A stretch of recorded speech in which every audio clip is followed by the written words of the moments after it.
Welcome back to Supremely Black Podcast. Now, this is why I always say that we just need to love on our people, hug on our people. And these are the people that you see eye to eye with. These are the people that you love. This is the people that's within your communities.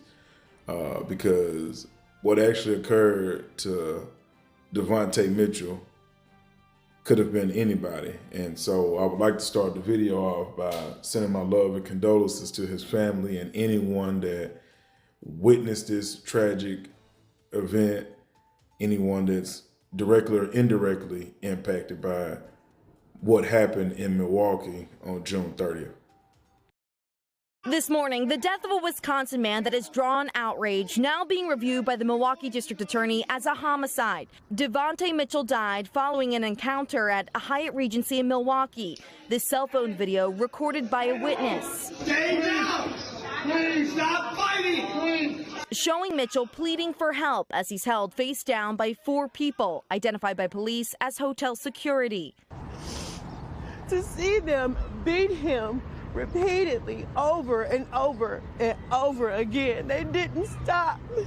They could have stopped. They could have let him go, and they didn't. Mitchell's family says they viewed surveillance video that they say showed Mitchell running through the lobby on Sunday, June 30th, entering a women's restroom. When you go into the ladies' room, Milwaukee police saying Mitchell had fought with security guards who detained him until police arrived. They say officers found Mitchell unresponsive and he later died. The 43-year-old husband and father may have been suffering from a mental health episode, according to Mitchell's family. Civil rights attorney Ben Crump says one of the men who held him down, a front desk employee, claims he told security guards Mitchell couldn't breathe, but was ordered to keep holding him. It's outrageous. It was inhumane. It was unnecessary.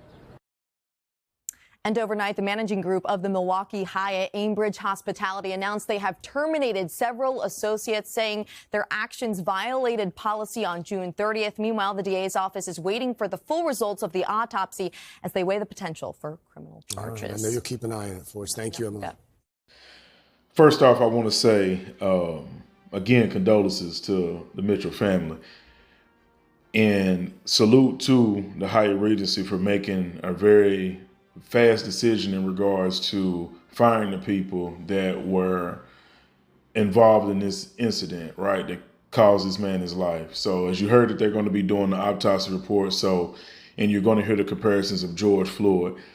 So what they're more than likely going to do, based off of the research that I've done on this, is that they're going to wait to see if there was anything in his system that would have triggered for his heart to stop before they really just look at the criminal elements of the case.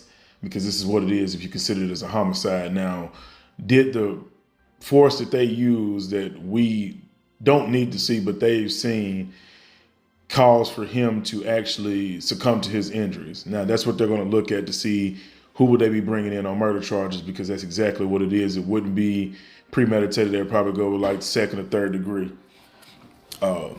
So when you look at that, right, and then you have to think about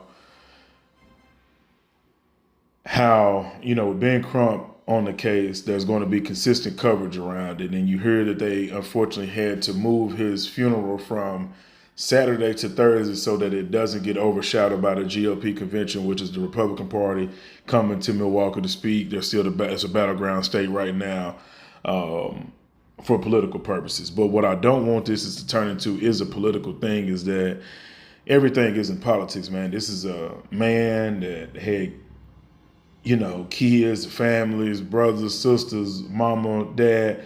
Like, that's the thing that matters the most, is that this is a human life that could have been saved.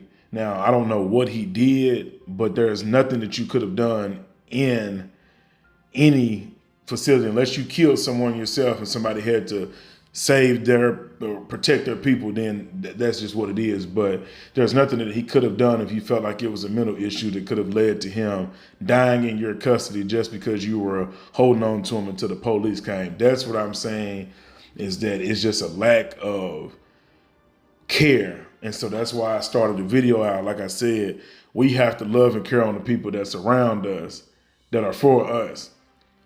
and show ourselves some grace and have some resolution, because if not, anybody else from the outside doesn't care.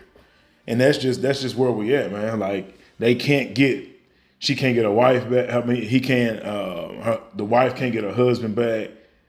It's a ongoing effect, and situations like this need to be shown. You don't want to show the video, but it needs to be shown and put out there to the world, is that this ain't no black or white, none of that. This is just, from a humanity standpoint, it ain't nothing out here. Ain't no love for nobody. If people don't know you, they really don't give a damn about what you got going on. And that's a scary, scary place to live in, especially in the economy that we live in and just with everything that's going around, man. My condolences goes out again. Rest in peace. Long live CC.